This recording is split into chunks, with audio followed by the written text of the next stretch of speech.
Assalamualaikum warahmatullahi wabarakatuh. Perkenalkan, nama saya Wafi Nur Aziza Ramadhani, NIM 1803211000046. Di sini saya akan sedikit memaparkan mengenai konsep dan penerapan strategi untuk memenuhi tugas ujian akhir semester mata kuliah Strategi dan Kebijakan Bisnis kelas B. Langsung saja, yang pertama mengenai konsep strategi kebijakan bisnis. Menurut Kaplan dan Norton 2008, terdapat 6 tahapan konsep strategi kebijakan bisnis, yaitu 1. Mengidentifikasi indikator kinerja perusahaan. Perusahaan mengartikulasikan visi ke dalam bahasa operasional untuk menjawab tujuan strategi, indikator keberhasilan visi, dan target. 2. Menetapkan indikator kinerja berbasis posisi. Perusahaan memastikan seluruh unit organisasi dan pemegang jabatan memiliki indikator kinerja utama sesuai tanggung jawab masing-masing untuk mencapai corporate scorecard melalui proses penyelarasan indikator kinerja utama organisasi, unit kerja, dan individual. 3. Memperjelas deskripsi KPI atau Key Performance Indicator dengan target yang menantang. Perusahaan memastikan setiap KPI memiliki target untuk menjamin peningkatan kinerja. 4. Mengimplementasikan penilaian kinerja berbasis hasil kinerja. Perusahaan wajib mengimplementasikan sistem kompensasi dan penilaian kinerja berbasis KPI dan kompetisi. 5. Mengevaluasi sejauh mana karyawan telah berkontribusi mencapai target KPI-nya dan menghubungkan dengan sistem kompensasi karyawan, menegakkan siklus PDCA atau Plan Do Check Act berbasis KPI, dan perusahaan memastikan berjalannya sistem kontrol dan monitor.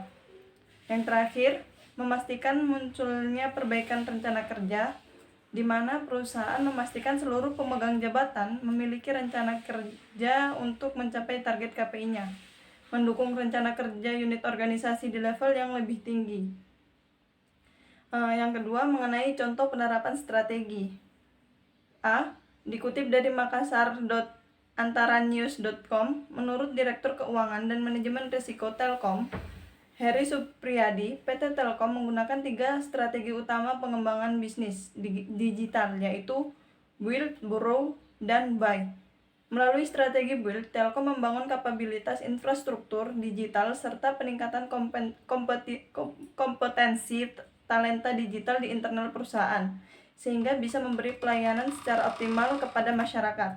Strategi Borrow diterapkan Telkom melalui kemitraan strategis yang terus dilakukan perusahaan dengan berbagai perusahaan teknologi besar skala domestik dan global.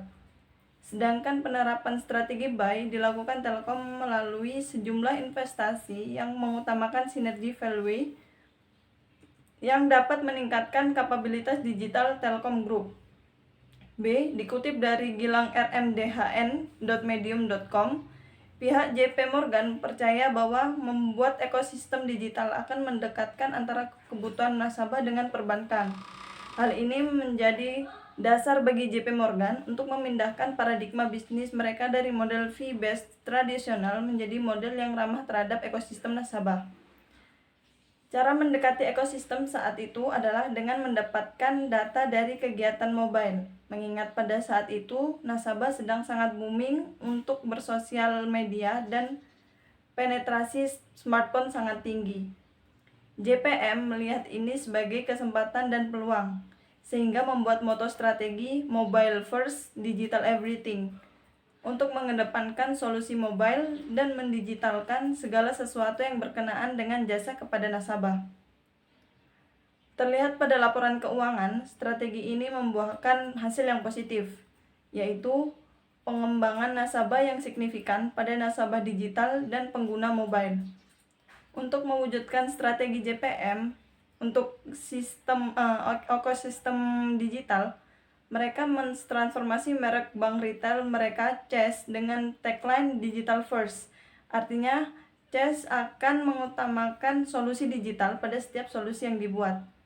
Hal ini sangat penting karena mayoritas pelanggan JPM merupakan konsumer retail yang haus akan digitalisasi pelayanan dan jasa. Mungkin sekian yang dapat saya paparkan, kurang lebihnya saya mohon maaf. Wassalamualaikum warahmatullahi wabarakatuh.